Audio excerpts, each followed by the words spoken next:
Yeah, the UK is pretty annoyed about this interview. The UK says these two men remain the prime suspects with regards to what happened in Salisbury in March. It says there is enough evidence to charge them over what happened in Salisbury in March.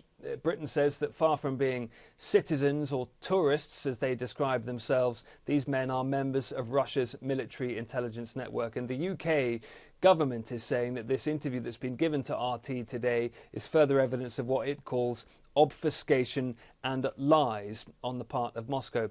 Privately as well, a lot of diplomats and officials and politicians here in Britain are pretty annoyed about the story that's been told. They feel it's so full of holes, so far-fetched, that it doesn't even suggest that Moscow's made much of an effort with putting it together. They feel pretty annoyed that Moscow appears to be, in their view, taking the mickey out of Britain. There is lots of CCTV putting these two men in Salisbury, but it doesn't seem to put them anywhere near the traditional tourist trail or near any of the sites that they say they wanted to see. They also complain about the snow, these two men. Well, these two Russian men should be well used to much more wintry conditions than they would have seen in Salisbury that weekend. It's also being pointed out that these sites they trot out that they wanted to see on this tourism venture to the United Kingdom bears a pretty close resemblance to what you would find if you type the word Salisbury into Wikipedia. Now, also bear in mind that RT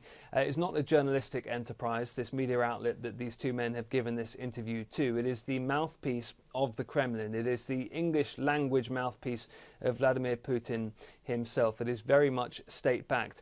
Also, unlikely to be a coincidence that on Wednesday, Vladimir Putin suddenly announces that he knows the identity of the two men accused by Britain of involvement in the Skripal case and says they're not criminals, they're citizens, and also says they should go and talk to some kind of media outlet and tell their own story. Well, on Thursday, guess what?